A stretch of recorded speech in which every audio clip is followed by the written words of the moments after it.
How to install Urdu typing for Illustrator. Copy the given link in the description and paste it in the search bar on the internet browser. Open the downloaded file and extract it. The folder contains two files, a setup file and a PDF guide to Urdu Keyboard. Now click and run the setup file to start the installation. You can change your language preference from the right side of the taskbar. Now open Adobe Illustrator from the Start menu in the taskbar and create new file. Add a text box using text tool and start typing in Urdu. You will notice that the typed text is not in proper format. To change the format, go to Edit on the menu bar on top, click on Preferences in the drop-down menu and select Type.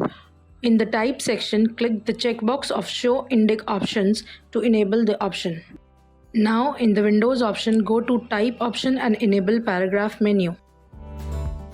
On the Paragraph menu dialog box, click on the More Options drawer in the top right corner and click on Make Eastern and South Asian Single Line Composer. You can download and install the different Urdu fonts from internet.